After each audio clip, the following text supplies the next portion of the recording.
الحمدللہ رب العالمین والصلاة والسلام علی محمد الامین۔ اعوذ باللہ من الشیطان الرجیم، بسم اللہ الرحمن الرحیم۔ خواتین و حضرات، یہ سورہ آل عمران کی آیت 75 ہے جس سے ہم قرآن مجید کے مطالعے کی ابتدا کر رہے ہیں۔ اس سے پچھلی نشست میں بعض مباحث ایسے تھے جن کے بارے میں سوالوں سے اندازہ ہوا کہ ان کی کچھ مزید وضاحت ہونی چاہیے۔ اس میں ایک چیز آیت مباہلہ ہے۔ عام طور پر اس آیت کو اسی لفظ سے تعبیر کیا جاتا ہے۔ اس کے بارے میں چونکہ بہت سی باتیں لوگوں میں مشہور ہو گئی ہیں، اس وجہ سے انہی باتوں کی روشنی میں لوگ اس آیت کو پڑھتے ہیں۔ قرآن مجید کے مطالعے کا صحیح طریقہ یہ ہے کہ آدمی اپنے ذہن کو اس طرح کی سب چیزوں سے خالی کر لے اور یہ دیکھے کہ وہاں اصل بات کیا کہی گئی ہے، اس کے الفاظ کیا کہتے ہیں، اس کا سیاق و سباق کیا کہتا ہے۔ قرآن مجید نے اس مفہوم اور اس مدعا کو اگر دوسری جگہوں پر بیان کیا تو اس کی کیا نوعیت ہے۔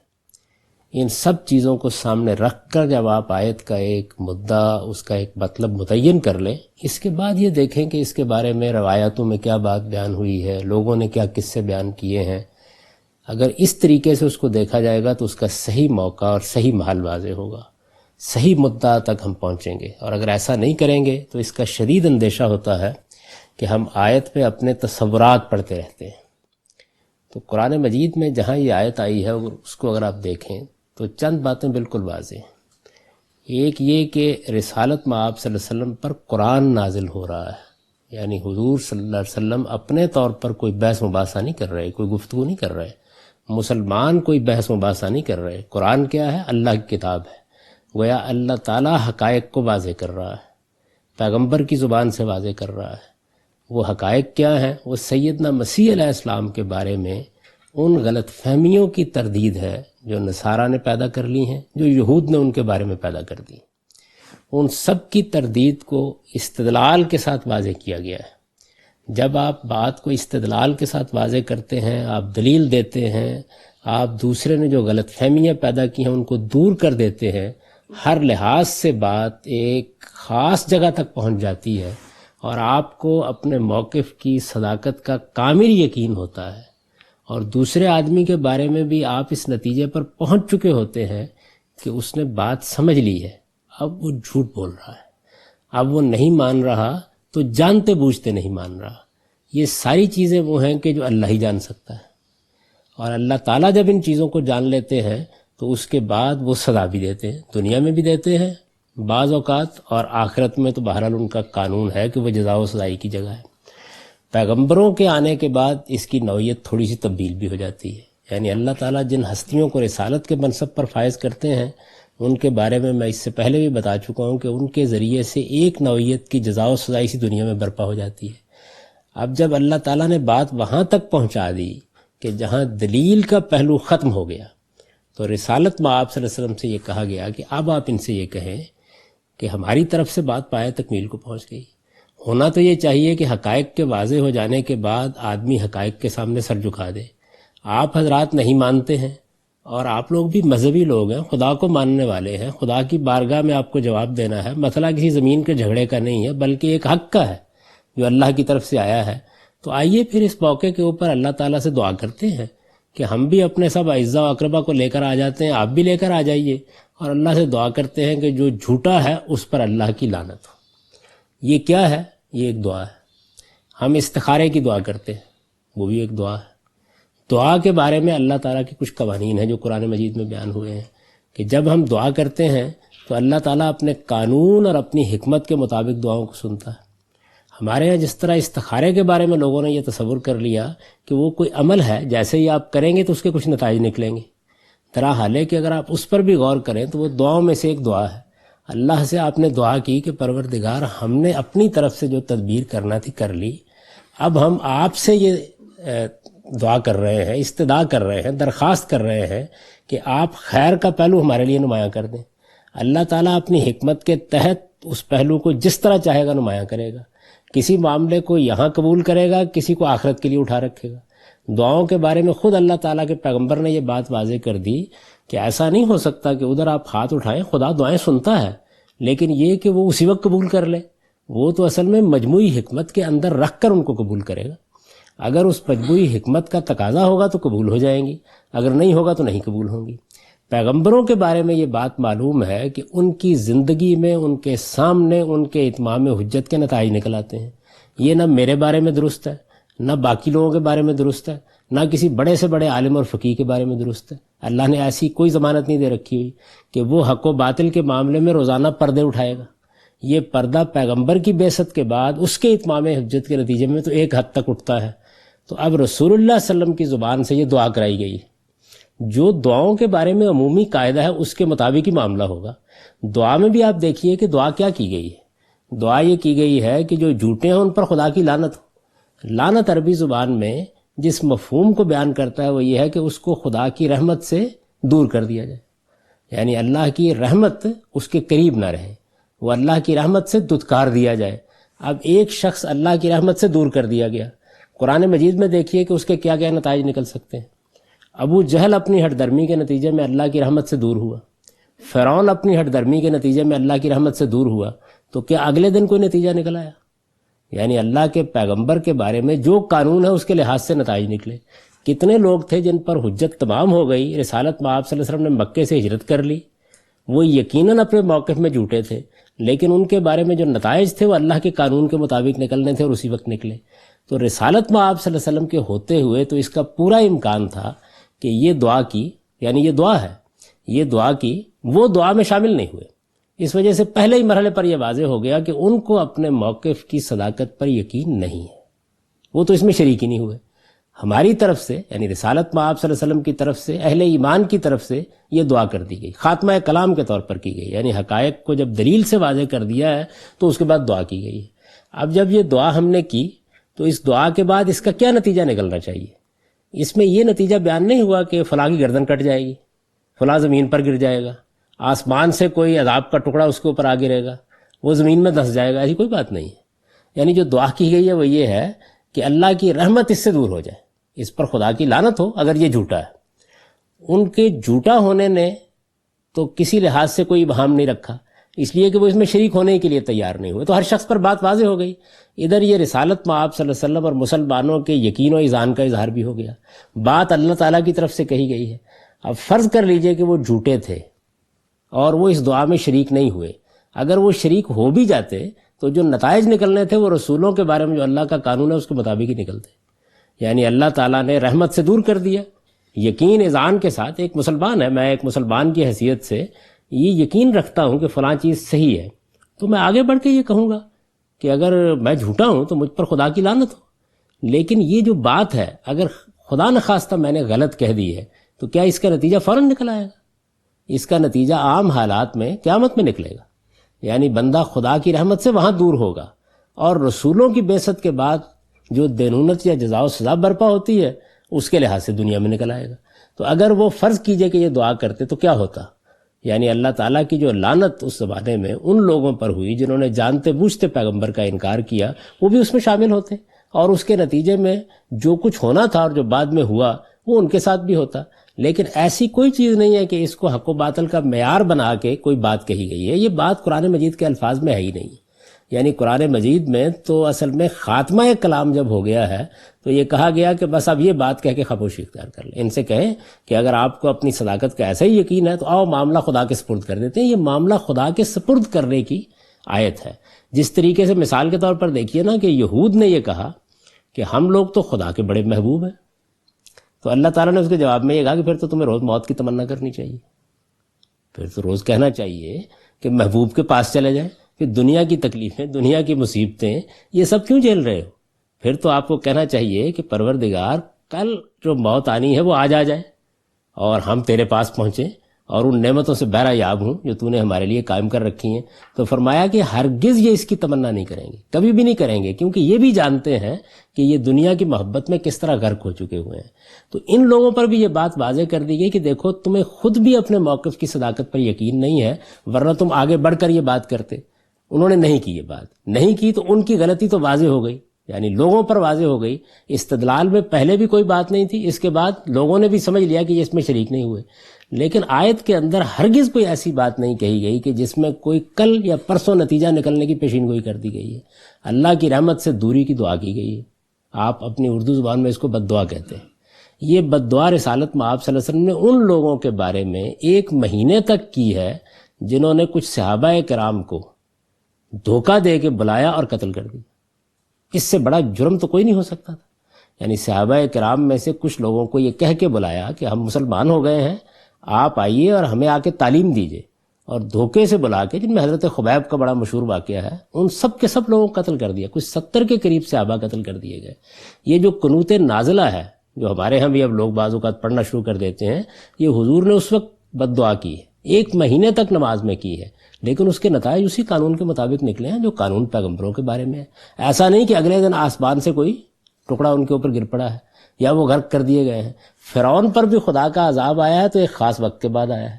وہ دعا جو حضرت نوح نے کی ہے وہ قرآن مجید میں نقل ہوئی ہے، اس میں یہ بتایا گیا ہے کہ اب اس قوم سے مجھے کوئی توقع نہیں ہے، مجھے یہ بھی توقع نہیں ہے کہ ان کی اولاد میں سے بھی کوئی ایسا آدمی پیدا ہوگا کہ جو حق کو ماننے والا ہو، پروردگار اب اپنا فیصلہ ان کے بارے میں سنا دیں۔ یہ دعا انہوں نے کی۔ اس دعا کے لیے بھی ایک وقت مقرر کیا گیا، اس کے لحاظ سے وہ جو رسولوں کے بارے میں عمومی قانون ہے اسی کے تحت پوری ہوئی، اور اللہ تعالیٰ نے ان کو غرقاب کیا۔ تو یہ جو لوگ اس وقت رسالت میں آپ صلی اللہ علیہ وسلم کے مخاطب ہیں، ان کے ساتھ بھی یہی ہوتا۔ اب حضور صلی اللہ علیہ وسلم کے دنیا سے رخصت ہو جانے کے بعد اللہ تعالیٰ کا قاعدہ ہمارے لیے کیا ہے؟ کیا یہ ہے کہ وہ ہماری دعاؤں کے نتیجے میں حق اور باطل کے فیصلے اس دنیا میں سنائے گا؟ کیا یہ ہے کہ اگلے دن پردہ اٹھ جائے گا، جس آزمائش اور جس امتحان میں انسانوں کو مبتلا کیا گیا وہ ختم ہو جائے گا؟ اس طرح کی کوئی ضمانت کیا قرآن میں دی گئی ہے؟ کیا کسی حدیث میں دی گئی ہے؟ اس طرح کی کوئی بات نہیں ہے۔ ہم بھی اگر فرض کر لیجئے کہ کسی موقع پر اس طرح کی بات کریں گے تو وہ دعاؤں میں سے ایک دعا ہوگی، اس کا نتیجہ اللہ کے عمومی قانون کے تحت ہو سکتا ہے دنیا میں نکل آئے۔ پیغمبر کے معاملے میں وہ لازماً دنیا میں نکلتا ہے، لیکن اسی قاعدے کے مطابق نکلتا ہے جو قاعدہ پیغمبروں کے بارے میں اللہ تعالیٰ نے بیان کر دیا ہے۔ یعنی ایک وقت گزرے گا، الٹیمیٹم دیا جائے گا، مہلت ختم ہوگی، جن لوگوں پر حجت تمام ہو جائے گی ان پر بھی حجت تمام ہو گئی۔ یعنی یہ آیت اس کے سوا کچھ نہیں بتاتی کہ حجت پوری ہو گئی ہے، معاملہ ختم ہو گیا، ہم نے آخری بات کہہ دی، اب اللہ اپنا فیصلہ سنائے گا۔ اللہ اپنا فیصلہ کس قانون کے مطابق سناتا ہے؟ پیغمبروں کے ہوتے ہوئے ان سے متعلق جو جزا و سزا کا قانون ہے کہ دنیا ہی میں کچھ نہ کچھ ظہور پذیر ہو جاتا ہے، اس کے لحاظ سے سنا دیتا ہے، جس کو بیان کیا نا کہ اما نرینک بعض الذی نعدہم اور نتوفینک، یعنی یا تو یہ ہوگا کہ آپ کے سامنے یہ معاملہ ہو جائے گا، وہاں بھی دیکھیے دونوں امکانات بیان کر دیے ہیں، یا آپ کے ہوتے ہوئے آپ کے سامنے یہ ہو جائے گا، یا آپ کو ہم اس قوم سے نکالیں گے، کیونکہ یہ ضروری نہیں ہوتا کہ آپ کو ہجرت کی کوئی جگہ مل جائے، وفات دیں گے جیسے حضرت مسیح کو وفات دی گئی۔ یہ رسالت میں آپ صلی اللہ علیہ وسلم کے بارے میں فرمایا ہے، اور اس کے بعد ان سے نمٹ لیں گے۔ تو وہاں دنیا میں عذاب آتا ہے، اس عذاب کی تفصیلات قرآن میں بیان ہوئی ہیں، لیکن وہ بھی ایک قاعدے کے مطابق آتا ہے، اور آیت میں ایسی کوئی بات نہیں کہی گئی کہ اس خاص موقع پر کسی خاص عذاب کی پیشین گوئی کی گئی ہے یا نتیجہ نکالنے کے بارے میں کوئی بات کہی گئی، ایسی کوئی بات نہیں۔ یہ دعاؤں میں سے محض ایک دعا ہے، اور یہ خاتمہ کلام کے طور پر اپنے موقف کی صداقت کو واضح کر دینے کے لیے کی گئی ہے۔ معاملہ اللہ کے سپرد ہو گیا ہے، اللہ کے قانون کے مطابق اس کا فیصلہ اگر وہ اس میں شریک ہوتے تب بھی ہونا تھا، نہیں شریک ہوتے تب بھی ہوا۔ یعنی وہ فیصلہ ہو گیا کہ اللہ تعالیٰ نے جو دینونت اور جزا و سزا برپا کی تھی رسالت میں آپ صلی اللہ علیہ وسلم کے اتمام حجت کے بعد، اس کے نتائج غیر معمولی طریقے سے نکل آئے۔ آج اب قیامت تک کے لیے اللہ کا قاعدہ ہرگز یہ نہیں ہے کہ کسی معاملے میں آپ اس امتحان کو برپا کر دیں اور اس کے بعد نتیجہ آپ کے پاس نکل آئے اور اس طرح حق و باطل کے فیصلے ہونا شروع ہو جائے۔ اگر ایسی کوئی بات ہوتی تو قرآن اس کو بطور قانون کے بیان کرتا۔ ایسی کوئی چیز نہیں ہے۔ ہم استدلال کریں گے، حق کے لیے قربانیاں دیں گے، صحیح بات واضح کریں گے، عین ممکن ہے کہ کسی بحث کے آخر میں یہ بھی کہہ دے کہ ہمیں اپنے موقف کی صداقت پر پورا یقین ہے، اگرچہ اس بات کو کہتے وہ بھی سوچنا چاہیے یہ خدا کی طرف سے کہی جا رہی ہے۔ ہمارے پاس استدلال کے سوا کچھ نہیں ہوتا۔ ہمیں اصلاً یہی کہنا چاہیے کہ ہم نے اپنی بات جس طرح سمجھی ہے وہ بیان کر دی ہے۔ روز ہمیں اپنی غلطیوں کا احساس ہوتا رہتا ہے۔ فرض کر لیجئے کسی معاملے میں جو بالکل ہی واضح معاملہ، مثلاً توحید ہے اللہ تعالیٰ کی، آپ نے ایسی بات کہہ دی تو یہ جو لعنت کی دعا ہے اس کا ظہور کب ہوگا؟ اس کی تو کوئی ضمانت دی گئی کہ کل ہو جائے گا، پرسوں ہو جائے گا۔ یہ معاملہ قیامت میں بھی اٹھایا جا سکتا ہے جس طرح کہ اب اٹھایا گیا ہے، اور ہو سکتا ہے کہ کوئی چیز یہاں بھی نمایاں ہو جائے۔ اب اللہ تعالیٰ کا قانون یہ نہیں ہے کہ لازماً اس کے نتائج نکل آئیں گے، اب یہ ہے کہ نتیجہ نکل بھی سکتا ہے اور نہیں بھی نکلتا۔ یعنی دنیا کے اندر لوگ جو گناہ کرتے ہیں، بڑے بڑے جرائم کرتے ہیں، ہٹلر ہے اور لوگ ہیں، تو یہ بھی ہو سکتا ہے کہ ان کی جزا و سزا کا کچھ معاملہ یہاں ہو جائے، اور یہ بھی ہو سکتا ہے کہ قیامتی پہ مؤخر رکھا جائے۔ اب اللہ کا قانون یہی ہے، اس قانون سے ہٹ کر آیت کے اندر دو لفظ بھی نہیں ہیں، اس وجہ سے یہ دعاؤں میں سے ایک دعا ہے، ایسے ہی اس کو لینا چاہیے۔ اس سے متعلق جو لوگوں نے قصے بیان کیے ہیں ان کو بھی قرآن کی روشنی میں دیکھنا چاہیے۔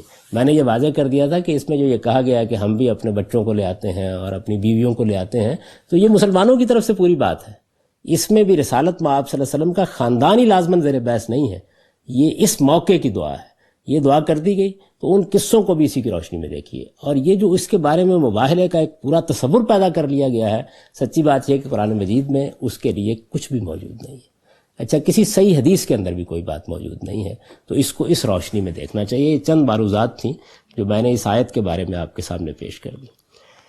سلسلہ بیان جہاں تک پہنچا تھا اب اس کو لے لیجئے۔ اس میں یہ بیان کیا گیا تھا کہ ان لوگوں کے نبی صلی اللہ علیہ وسلم کا انکار کرنے کی وجہ کیا ہے۔ وجہ یہ ہے کہ مذہبی قیادت کا جو منصب اس وقت انہیں حاصل ہے، یہ نہیں چاہتے کہ وہ کسی دوسرے کو بھی حاصل ہو جائے۔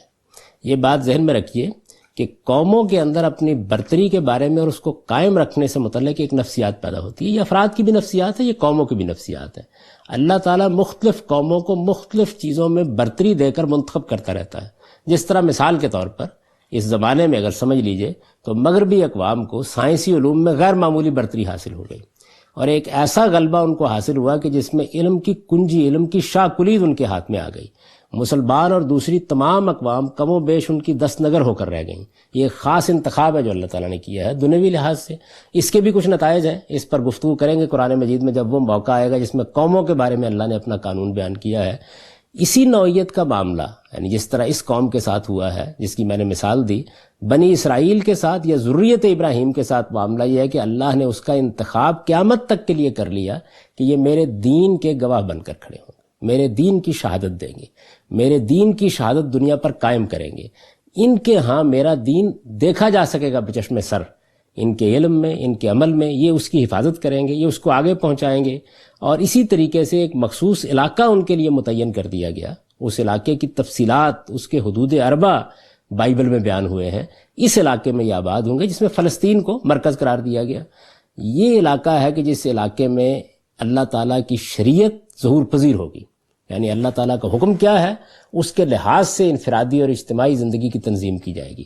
ان کے لیے خصوصی احکام دیے گئے، شریعت کے بھی بعض احکام ہیں جو انہی کے لیے خاص ہیں، اور وہ بائبل میں بیان ہوئے ہیں بڑی تفصیل کے ساتھ۔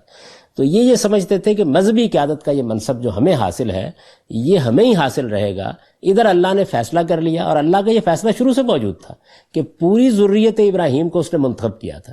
اس میں ترتیب یہ قائم کی گئی کہ پہلے ان کی ایک شاخ بنی اسرائیل کو اس منصب پر فائز کیا گیا، اس کے بعد بنی اسماعیل بھی فائز کر دیے گئے، اور بنی اسماعیل جب فائز کیے گئے، یہ فائز کیے گئے تھے، تو ان میں بھی سیدنا موسیٰ علیہ السلام کی بعثت ہوئی، پے در پے اللہ نے اپنے نبی بھیجے، ان کا انتخاب ہوا تو ان میں بھی رسالت مآب صلی اللہ علیہ وسلم کی بعثت ہوئی، اور اللہ کی آخری شریعت ان پر نازل کی گئی۔ اللہ کا آخری عہد نامہ، اگر آپ قدیم تعبیر کو اختیار کر لیں، جیسے تورات کو عہد نامہ قدیم اور انجیل کو عہد نامہ جدید کہا جاتا ہے، تو اللہ کا آخری عہد نامہ قرآن مجید کی صورت میں بنی اسماعیل پر نازل ہوا، رسالت مآب صلی اللہ علیہ وسلم کی وساطت سے۔ یہ کہتے ہیں، جس کو پیچھے بیان کیا ہے، کہ یہ منصب جو ہمیں حاصل تھا، یعنی بنی اسرائیل، یہ بنی اسماعیل کو کیسے حاصل ہو سکتا ہے؟ قرآن مجید نے یہاں اس کا صاف اشارہ نہیں کیا، یہ کہا کہ یہ کہتے ہیں کہ جو چیز تمہیں ملی ہے وہ کہیں ان کو بھی نہ مل جائے، ان کے سامنے آ کر جا کر یہ بات نہ کرنا۔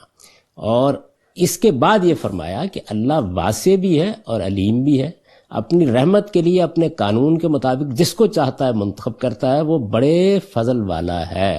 مطلب کیا ہے؟ مطلب یہ ہے کہ اللہ تعالیٰ کے فیصلے تمہارے فیصلوں کی طرح تعصبات پر مبنی نہیں ہوتے کہ ان میں کسی اور کے لیے کوئی گنجائش ہی نہ رہے۔ وہ بڑی وسعت اور بڑا علم رکھتا ہے، اسے معلوم ہے کہ کون کس چیز کا مستحق ہے، کس سے کیا چھیننا ہے اور کس کو کیا دینا ہے۔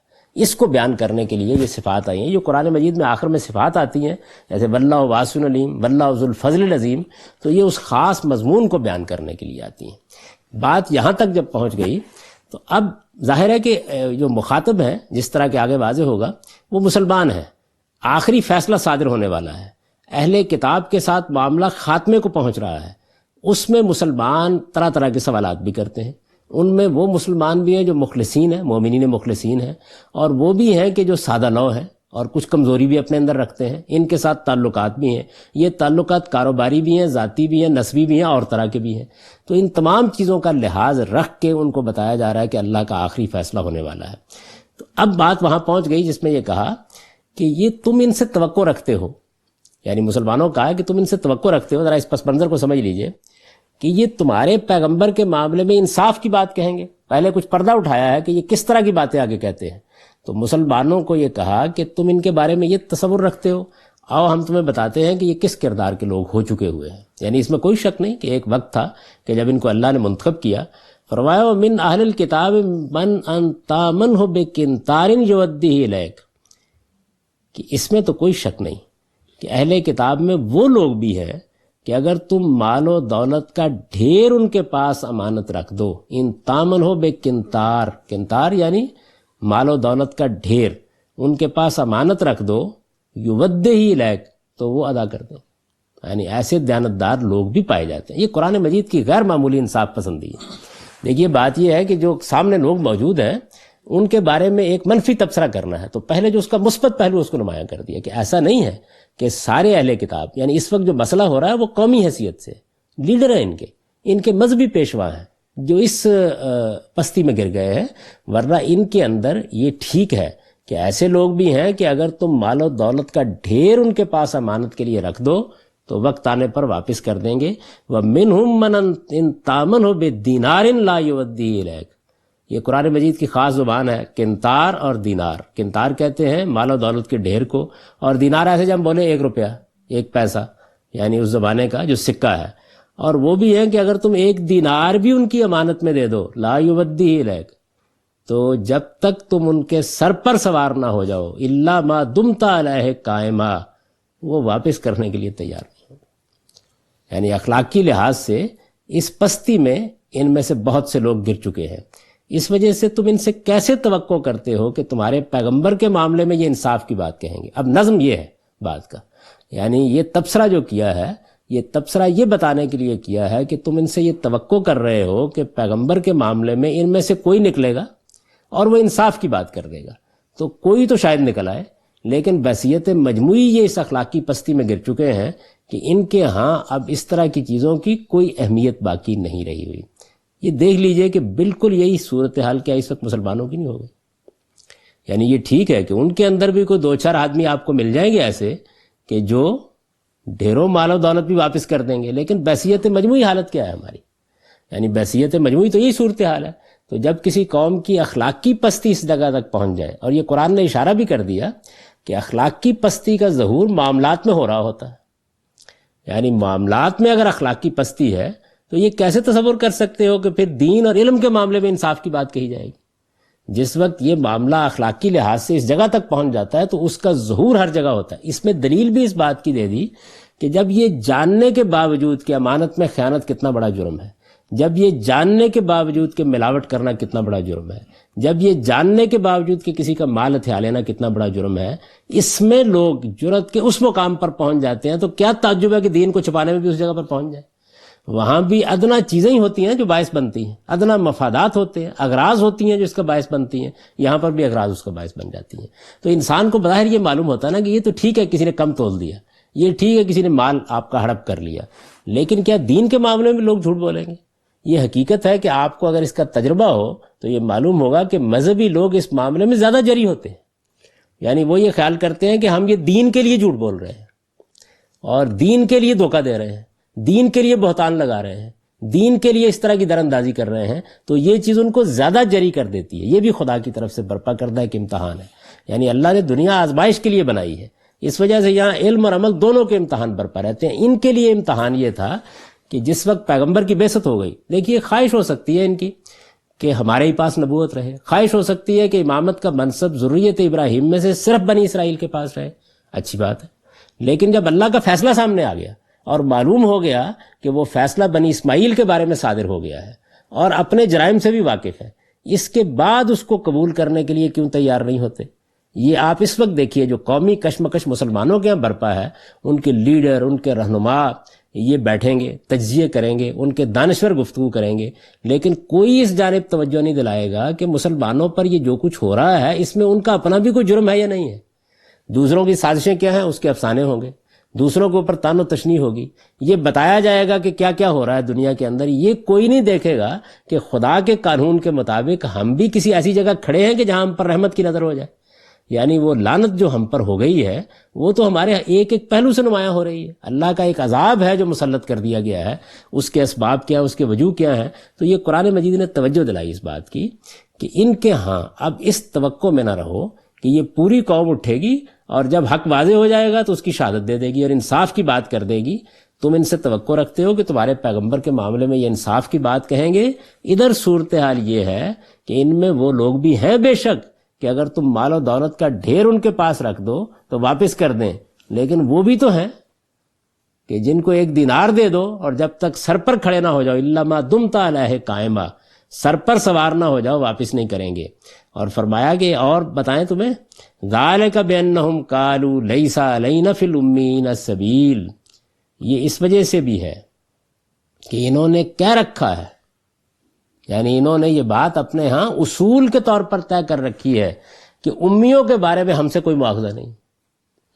یعنی اگر ہم کسی بنی اسماعیل کے شخص کا مال ہضم کر لے، اس سے سود لے لے، اس کے ساتھ کوئی زیادتی کر دے، تو ان کے بارے میں اللہ تعالیٰ ہم سے کوئی مواخذہ نہیں کرے گا۔ یعنی شریعت کو بھی انہوں نے 2 حصوں میں تقسیم کر رکھا ہوا ہے۔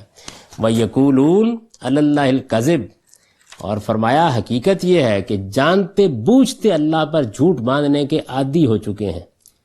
یقولون علی اللہ الکذب وہم یعلمون، جانتے بوجھتے جھوٹ اللہ پر باندھنے کے عادی ہو چکے ہوئے ہیں۔ یہ جو ساری پیچھے بات ہو رہی ہے تو آپ یہ دیکھیے کہ اس میں ان کے ہاں اصل مسئلہ کیا پیدا ہوا ہے۔ اصل مسئلہ قومی تفاخر کا مسئلہ ہے۔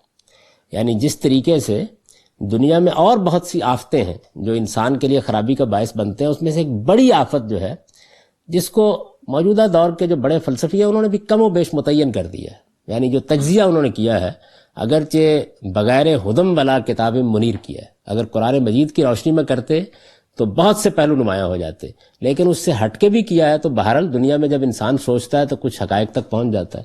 تو انگلی رکھ دی انہوں نے کہ جو 3 بڑی جبلتیں انسان کو کنٹرول کرتی ہیں ان میں سے ایک بھوک کی جبلت ہے، کیونکہ یہ ایک ایسی چیز ہے، پیٹ لگا ہوا ہے نا، جیسے ہمارے ہم لوگ کہتے ہیں کہ بھئی پیٹ تو لگا ہوا ہے، یہ پیٹ رشوت لینے کے لیے آمادہ کر دیتا ہے، یہ جھوٹ بولنے کے لیے آمادہ کر دیتا ہے، یہ زیادتی کرنے کے لیے آمادہ کر دیتا ہے۔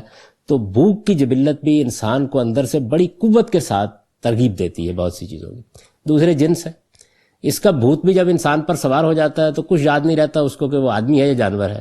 اور تیسری چیز انانیت اور تفوق اور برتری کی جبلت ہے، یعنی یہ جو تیسری چیز ہے یہ چیز بھی اتنی ہی زیادہ انسان پر سوار ہوتی ہے، دوسروں پر برتری قائم رکھ کے رہنا، برتری جتا کر رہنا، اپنے آپ کو برتر سمجھنا۔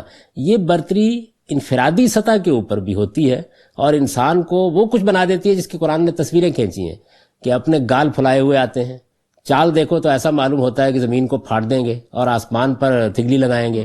یہ قرآن مجید نے تصویریں کھینچی نا تکبر کی، اور پھر یہ کہا کہ مستکبرین جنت میں داخل نہیں ہو سکتے، اونٹ سوئی کے ناکے میں سے گزر سکتا ہے، یعنی اتنا بڑا اس کو گناہ قرار دیا۔ یہی استکبار، یہی تکبر، یہی انانیت یہ قومی زندگی میں نمایاں ہوتی ہے۔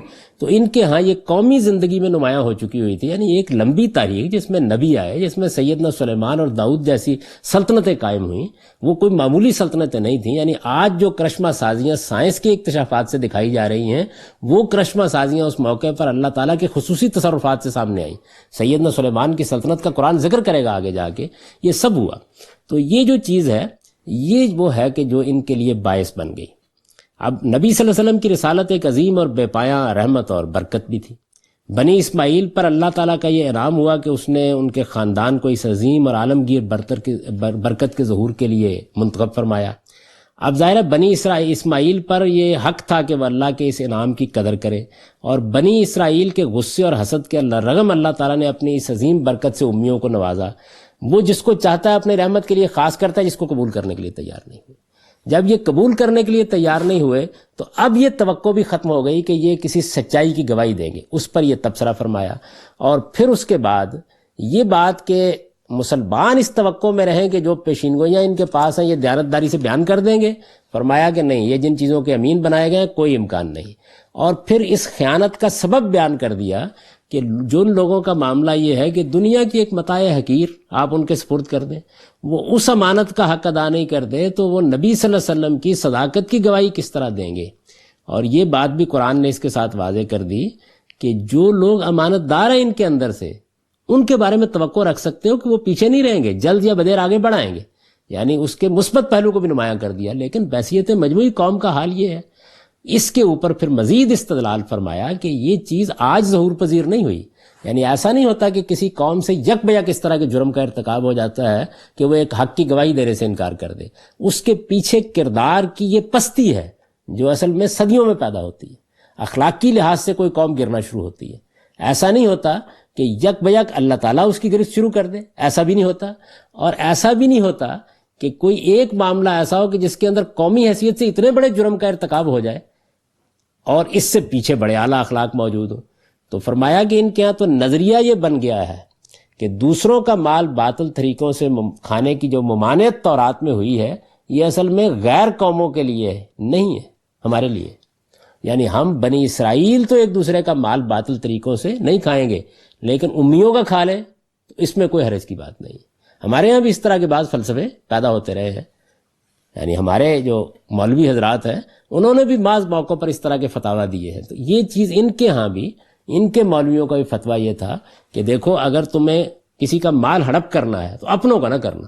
وہ جو ایک اخلاقیات ہوتی ہے نا کہ دیکھیے جی ڈائن بھی 7 گھر تو دیکھ ہی لیتی ہے، تو یہ جو اخلاقیات ہے یہ ان کے ہاں بھی رواج پا چکی ہوئی تھی کہ بنی اسرائیل کے لیے تو یہ قانون ہے جو تورات میں بیان ہوا ہے، باہر اس کی کوئی خاص اہتمام کی ضرورت نہیں ہے۔ امیوں کے معاملے میں تم پر کوئی مواخذہ نہیں، امیوں کے معاملے میں کوئی الزام تم پر نہیں ہے۔ اس کو بیان کیا، فرمایا کہ حقیقت یہ ہے کہ اللہ پر جانتے بوجھتے جھوٹ باندھتے ہیں، اور اس کے بعد اپنا اخلاقی قانون بیان کیا، فرمایا بلا، ہاں کیوں نہیں، یعنی کیوں الزام نہیں ہوگا؟ امیوں کا مال ہڑپ کرو گے، دوسری قوموں کا مال ہڑپ کرو گے تو کیوں الزام نہیں ہوگا؟ اللہ کا قانون سب کے لیے یکساں ہے۔ بلا، ہاں کیوں نہیں، یعنی کیوں نہیں پکڑے جاؤ گے، کیوں مواخذے میں نہیں آؤ گے؟ من اوفا بعہدہ واتقا، اللہ کا طریقہ تو یہ ہے کہ جو اس کے عہد کو پورا کرے، خدا کا عہد ہے شریعت، یہ بات کہ تم کو کسی کا مال نہیں کھانا، کسی کے ساتھ بدتمیزی نہیں کرنی، کسی کے ساتھ کوئی اخلاقی برائی کا ارتکاب نہیں کرنا، کسی کا تم نے کم تول کر نہیں دینا، کسی کے ساتھ ملاوٹ نہیں کرنی، یہ جو ہے یہ اللہ کا عہد ہے، اور جو اللہ کے عہد کو پورا کرے گا واتقا، اور خدا کے بتائے ہوئے حدود کے اندر زندگی بسر کرے گا، فرمایا وہ اللہ کو محبوب ہے، اللہ اس کے ساتھ محبت کرتا ہے۔ فإن اللہ یحب المتقین، اس لیے کہ اللہ پرہیزگاروں سے محبت کرتا ہے، اللہ تعالیٰ اس طرح کے لوگوں سے محبت نہیں کرتا۔ یہ چونکہ بڑا دعویٰ رکھتے تھے نا کہ ہم تو اللہ کی محبوب امت ہے، تو فرمایا کہ نہیں، اللہ تعالیٰ اس طرح کے لوگوں سے محبت نہیں کرتا، وہ پرہیزگاروں سے محبت۔ متقین یہ ایک مذہبی اصطلاح بن گئی ہے، فلاں آدمی بڑا متقی ہے، مطلب اس کا یہ ہوتا ہے کہ پورے ناپ کی داڑھی رکھی ہوئی ہے، لبیں ٹھیک طرح شوائی ہوئی ہیں، پاجامہ جو ہے ٹخنوں سے پونچھا ہے، آپ اس کو اچھی طرح سے ماپ کر دیکھ سکتے ہیں۔ قرآن کی اصطلاح میں یہ دیکھیے کس موقع پر یہ بات آئی ہے، یعنی وہ لوگ کہ جو اخلاقی حدود کی پیروی کرتے ہیں، اللہ کے دین کی حقیقت کو سمجھتے ہیں، اپنے عہد معاہدوں کو پورا کرتے ہیں، تو فرمایا کہ اللہ کے ہاں یہ کوئی معمولی باتیں ہیں۔ بلا من اوفا بعہدہ، ہاں کیوں الزام نہیں ہوگا، اللہ کیوں نہیں پکڑے گا؟ اس کا قانون یکساں ہے، بدعہدی اور خیانت جس کے ساتھ بھی کی جائے ہر حال میں ممنوع ہے، اللہ نے اس کی اجازت کبھی کسی قوم کو نہیں دی۔ تو ارشاد فرمایا کہ اللہ تعالیٰ اس طرح کے لوگوں کو کیسے محبوب رکھ سکتا ہے؟ یہ تبصرہ کیا اس بات کے اوپر کہ یہ حضرات جو کچھ کر رہے ہیں اس کے پیچھے ان کی اخلاقی پستی ہے، اور یہ اخلاقی پستی اس انتہا تک پہنچ چکی ہوئی ہے، اس جگہ تک پہنچ چکی ہوئی ہے، اس وجہ سے اب ان کے بارے میں یہ توقع نہ کرو کہ تم ان کے پاس جاؤ گے اور یہ پیغمبر کے بارے میں شہادت دینے کے لیے تیار ہو جائیں گے۔ جو دینار میں امانت دار نہ ہوں وہ اتنی بڑی گواہی کے لیے کیسے امانت دار ہو سکتے ہیں؟ اس پر استدلال کیا ہے۔ اس سے یہ بات بھی سمجھ لیجئے کہ قرآن مجید میں اب یہ ہوا کیا ہے کہ رابطے کے کلمات کے بغیر یہ چیز آ گئی ہے۔ تو اگر قرآن مجید کی زبان سے آدمی آشنا ہو تو وہ خیال کرتا ہے کہ یہاں پر کچھ دیانت اور بد دیانتی پر تبصرہ ہو گیا ہے۔ یہ بھی اسی محل کے اندر ایک بات کہی جا رہی ہے اور اسی کے لحاظ سے اس پر تبصرہ کیا ہے۔ اب اس کا سادہ ترجمہ آپ یہ سن لیجئے۔ ارشاد فرمایا ہے، تم ان سے توقع رکھتے ہو کہ تمہارے پیغمبر کے معاملے میں یہ انصاف کی بات کہیں گے، اور ادھر صورتحال یہ ہے کہ اہل کتاب میں وہ لوگ بھی ہیں کہ اگر تم مال و دولت کا ڈھیر ان کے پاس امانت رکھ دو تو وہ تمہیں ادا کر دیں گے، اور وہ بھی ہیں کہ اگر تم 1 دینار بھی ان کی امانت میں دے دو تو جب تک ان کے سر پر سوار نہ ہو جاؤ وہ اس کو تمہیں ادا نہ کریں گے۔ یہ اس وجہ سے کہ انہوں نے کہہ رکھا ہے کہ ان امیوں کے معاملے میں ہم پر کوئی الزام نہیں ہے، اور حقیقت یہ ہے کہ وہ جانتے بوجھتے اللہ پر جھوٹ باندھتے ہیں۔ ہاں کیوں نہیں، اللہ کا طریقہ تو یہ ہے کہ جو اس کے عہد کو پورا کرے اور پرہیزگار رہے وہ اسے محبوب ہے، اس لیے کہ اللہ پرہیزگاروں سے محبت کرتا ہے۔ اقول قولی ھذا واستغفر اللہ لی ولکم ولسائر